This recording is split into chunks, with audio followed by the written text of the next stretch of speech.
Welcome back, everyone, to Blast Process 2. We are finishing up the car block here with the Lawnmower Man by D4gr0n, and I guess there's something of a car in here, maybe? You squint?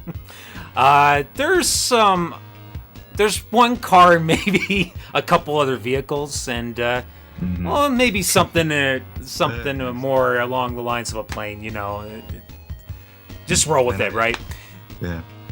And I just want to point out one thing. By some sheer coincidence, I was the host last time D4gr0n did this for the previous Blast Process, and I was the host for his next run, Rocket Knight Adventure. So this is just this is amazing.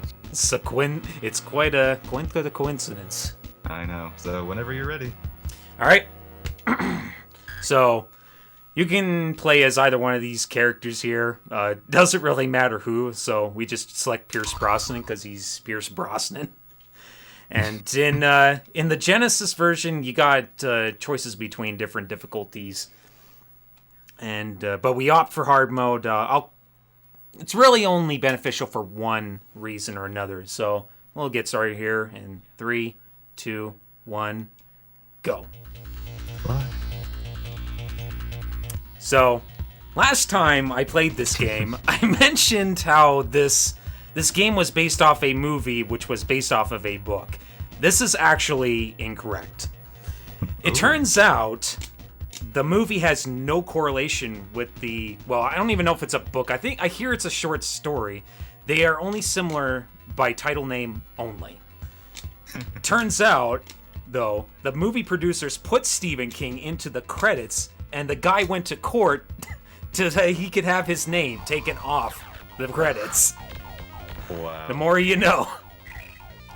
Oh my god, okay. Greater. And while I'm being trolled by these enemies here, here's our first car right here. It's gonna just try to run us over. Sometimes randomly an enemy will pop out, though, to lob a grenade. It's, yeah, I don't really know what causes it. It's probably just some aspect of randomness. But yeah, you can probably see that I'm able to shoot and charge shots simultaneously, and I make pretty quick work of most boss fights with that bit of tech. So these sections here, we call these the cyber sections, and for the most part, we are just dodging when we have these two hands and not an actual gun, we're just dodging the hazards. We'll be getting a different type here on the very next one, but first we got one more mini-boss and this group of enemies here, where I'm actually going to just proceed to take a hit, because I had the suit and I was able to throw away that suit, because when you have the suit and you actually take a hit, you actually don't lose a life. Nice. I actually was not expecting to kill that guy. And here's our next cyber section. And this one contains a gun, and we need this gun in order to shoot down 5 Space Invaders to advance to the next part. And this is where the majority of the randomness comes into play in the actual run. Space Invaders can spawn randomly, and you have really no control on it.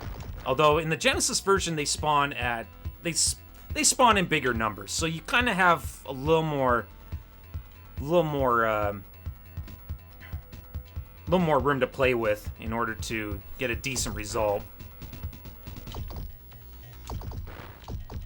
Oh man, you still have to react pretty quickly, and you can only shoot a couple bullets at a time. Also, these cyber sections are twice the length of their Super Nintendo counterpart, one of the many differences between the two versions.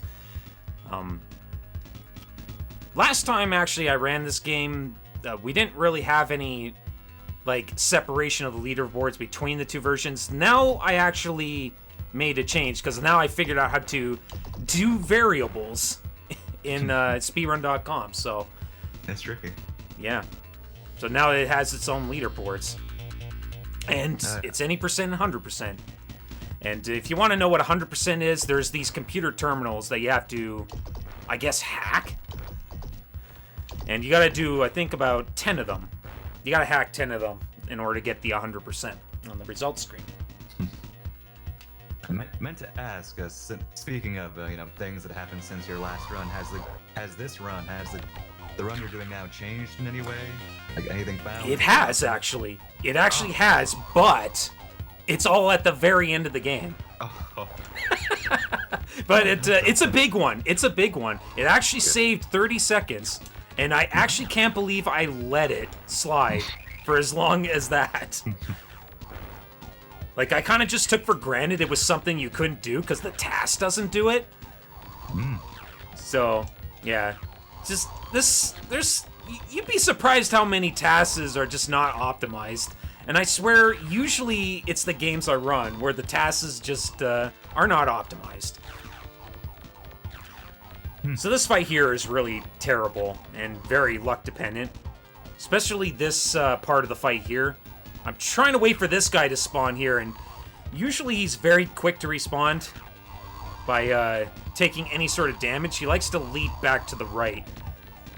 Yeah, you can see, and you can't actually hit him while he's off the screen here. Okay, that should get him. There we go.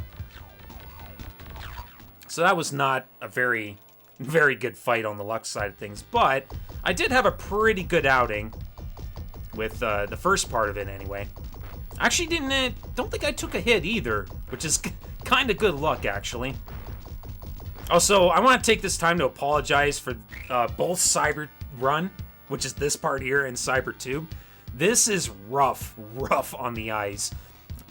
Unless you're like focusing on the actual hazards in front of you and not, what's on the ceiling and the ground, it's really tough on the eyes. And yeah, when I played this for Big Bad Game-a-thon, a lot of people were experiencing that motion sickness. And yeah, I decided kind of, for whatever reason, to like focus on that part. And yeah, it's hard on the eyes. So this section here is the main reason I play on hard difficulty. You'd think it would be because it actually adds challenge, and it does. You get less health in Cyber sections.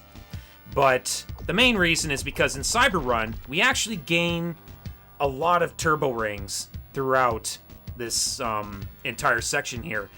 And I guess in the minds of the developers, they probably did that in order to... Or they probably thought, oh, yeah, well, the faster you go, the harder it is to dodge everything, right? Well, in the speed run, we want to go fast, so it's plays to our benefit. So unfortunately, I took a hit there, which means I lose my turbo, which means I lose turbo speed here. So we're gonna probably go a little bit here before we get another one. It's the one section where they are pretty scarce on the turbo rings, but we should have another one here.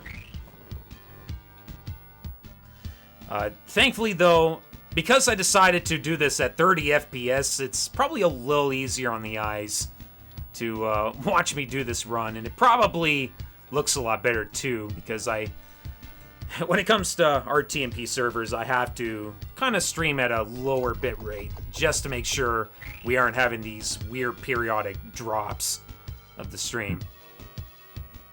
After watching Pancake's hard drive and run, I don't think anything can make me motion sick anymore.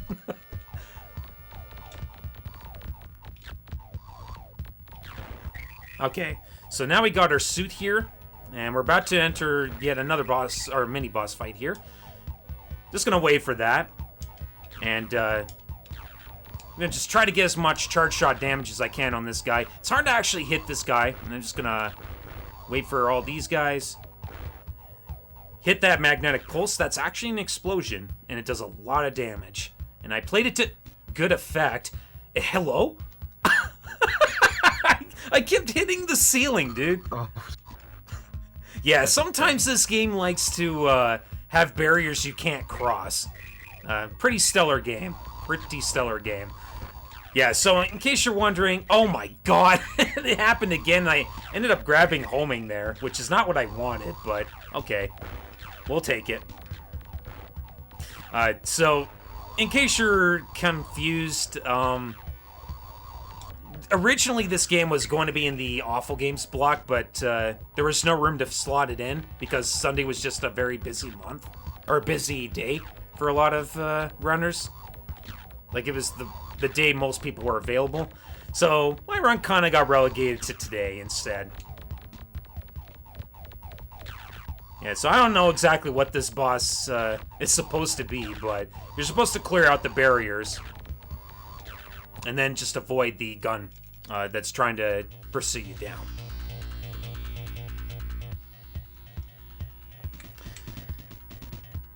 Now, after this particular cyber section, there's going to be a mini-boss fight with a helicopter. Which is pretty much our last sort of vehicle we're going to actually face in this...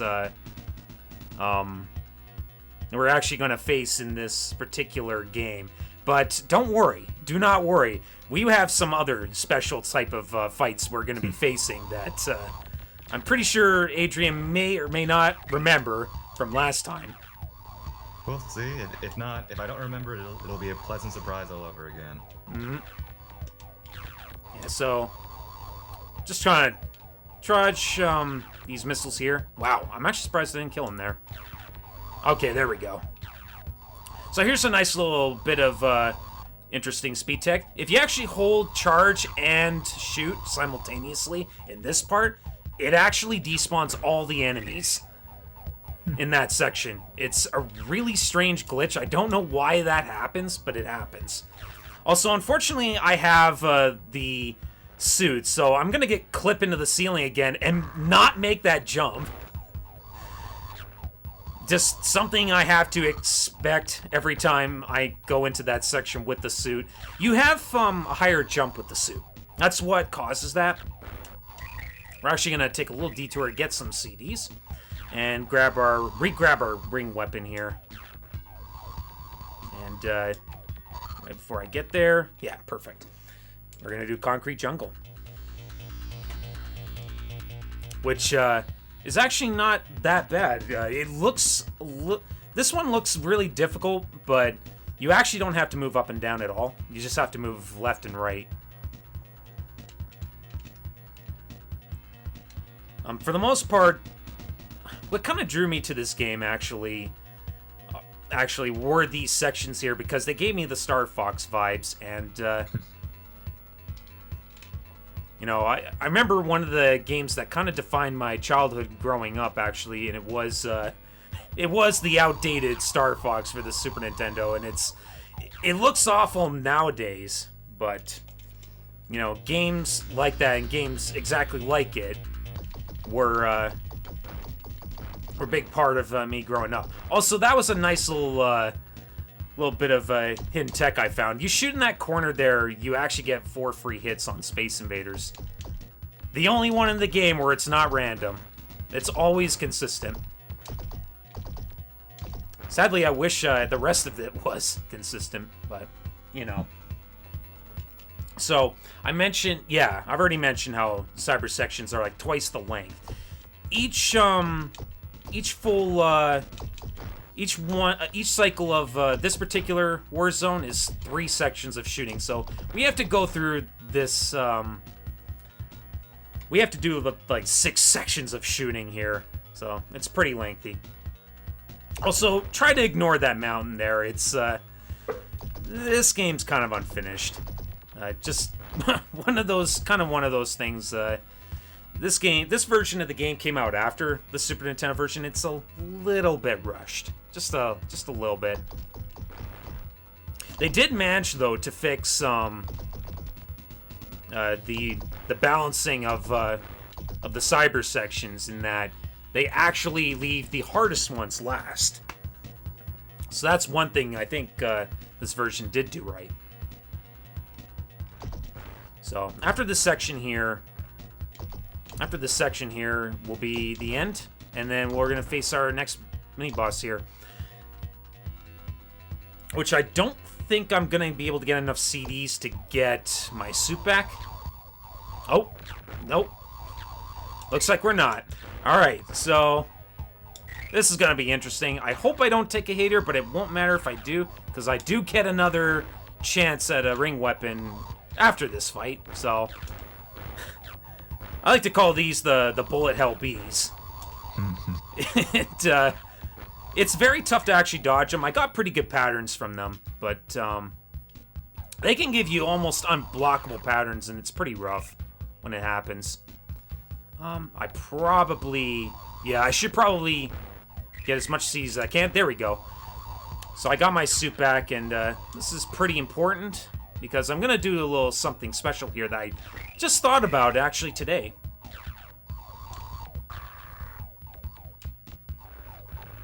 Gonna try to get behind him and just quickly dispose of him. Nice and easy there. Probably saves about, I don't know, maybe 3-4 seconds of movement. And yeah, that little portal there I just took transported me to the shop. And that's one of the big differences between the two versions. That portal in the Super Nintendo version would actually take you to the Joe fight, and but in this version it takes us to the shop, and the shop is the last section of the game, which might make you think this is a much faster version because of all the content it's skipped. But sadly, this is not the case, and I'll kind of explain why in a moment here. But one of the things that Genesis version sadly skipped was a motorbike section, which we actually could choose a car instead of the motorbike, which is the only real thing that I wish wasn't taken out of this version, because it would have been great to do that with the car, because it's very easy to die with that thing. It's a huge hitbox, and a lot of things can very easily kill you in that. Alright, I didn't get a suit energized here. That could be a problem. Alright, guess it didn't matter. Okay, so perhaps I should mention that in the Genesis version, you're a walking death machine. When you have the ring weapon, your damage output is so high that nothing becomes a threat to you anymore. And you're basically able to just casually run straight through everything. It's pretty nice. You don't get that advantage with Super Nintendo. You have to really think carefully about how you proceed, how you move in that particular game.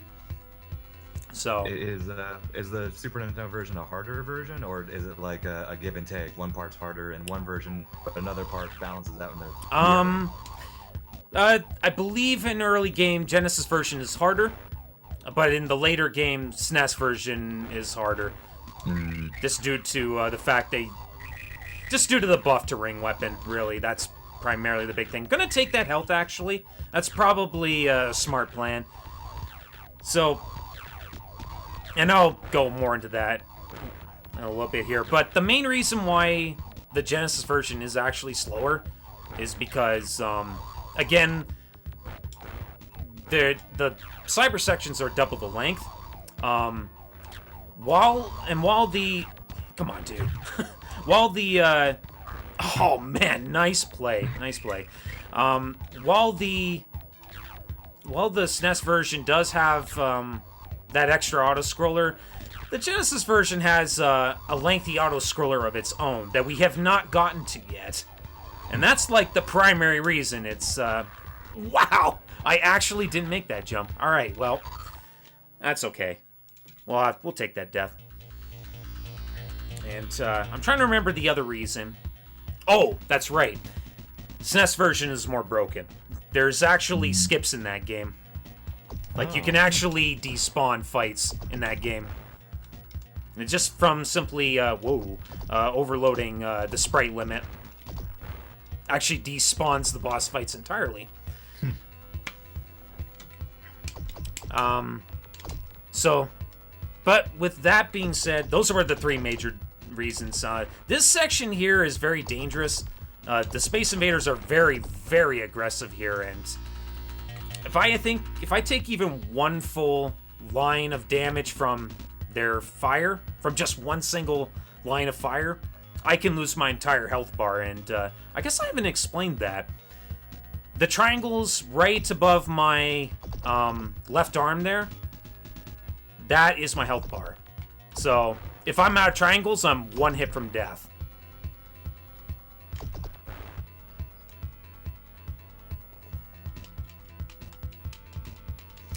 I should also mention, power-ups in this game are actually very, very important, and they are the primary reason this game is even runnable at all. Because without them, you probably will run into a lot of trouble. Like, you saw me take full advantage of Magnetic Pulse on one of those mini-boss fights, and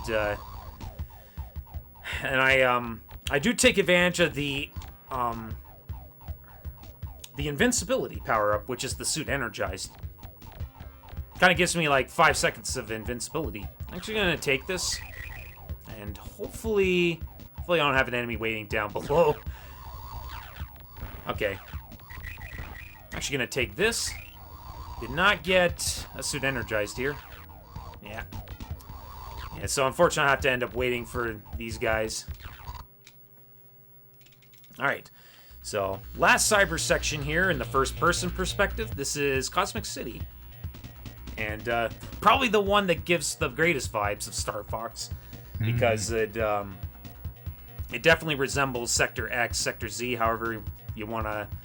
Whichever one gave you the harder... the bigger nightmares having to deal with. Which probably is Sector Z. But thankfully with Cosmic City, you just gotta really stay low and just understand how to properly control yourself so you're not moving too much and getting hit accidentally.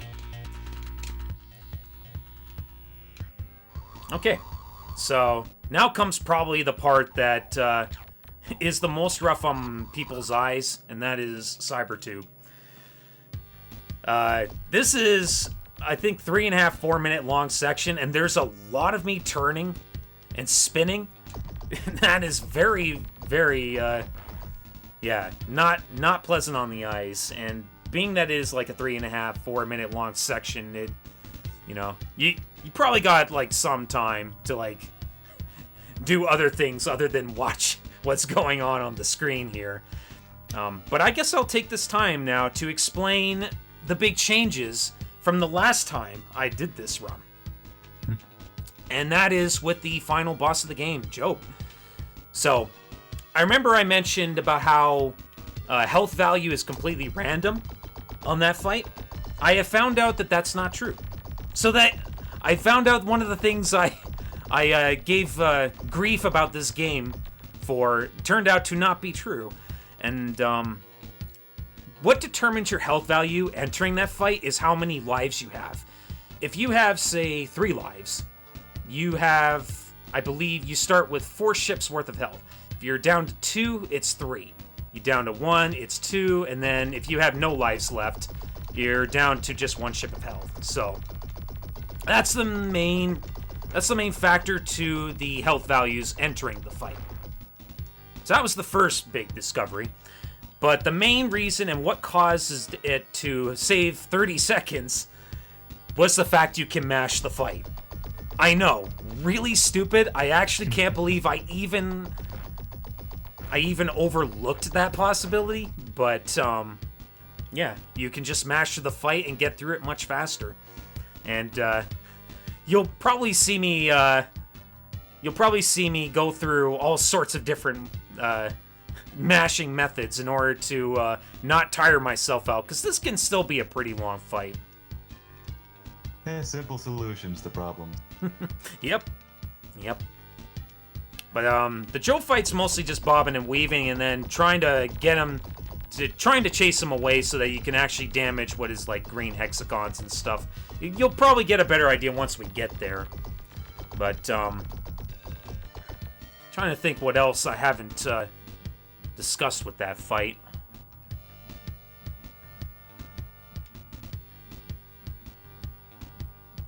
I also want to say that this level just gives me actually Sonic 2 vibes with the special zone. Oh yeah, the special zone. Nice. Except it's it's a half pipe, so it's only half as bad. Only half as bad. Thankfully though, because this is at 30 FPS, I think it's a little easier to deal with, just a little bit. I guess. Oh, I know what I was gonna say. I don't know if it's gonna be appropriate here because I'm not doing this run at 60 FPS, but do a little bit of a seizure warning with the constant flashing of Job's face, and sorry to everyone who uses headphones, and that's it. I'm just gonna let my mashing speak for itself here.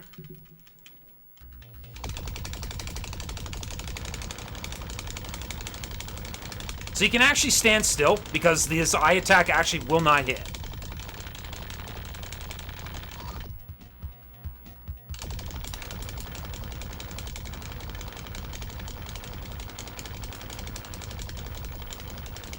Very nice.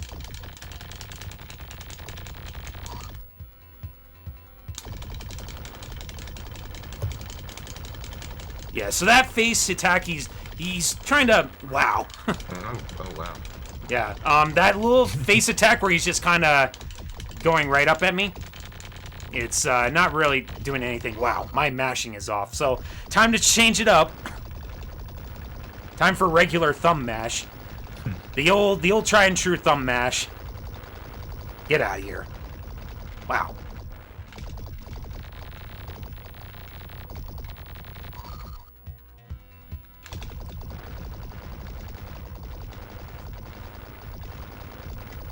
So after these green hexagons all turn red, that will be the end of the run. Well, sorry. It will fade to black and that'll be the end of the run. So, time to change it up.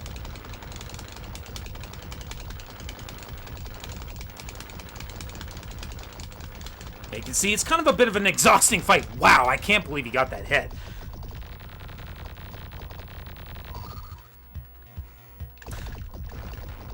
I just like to say, this fight has reminded me why I'm probably never going to actually seriously run a game that's basically mash central, like Contra. Because this is already really rough on my hands. Get out of here, Joe. Alright, time's going to be coming up here very shortly when the screen goes black. And time. Very nice. Yeah, so, I mean... With how fast the fire rate is, there is a lot of distinct flashing on the fight itself, and yeah, that was my seizure warning right there. I don't know how bad it was at 30 FPS, but it probably was bad enough. So, I guess I'll just end off by selecting F to pay respects to this game, because you know. For those hoping for a lawnmower, yeah. I don't know if you saw it at the beginning of the run or not, but, there was a particular, the reason it's called the Lawnmower Man is because Job was once, nicknamed the Lawnmower Man. And, yeah, that's basically it. So, no lawnmower. Thanks for the GGs, everyone. I guess I'll get ready for Rocket Knight Adventures, a much better game that you should all stick around and see.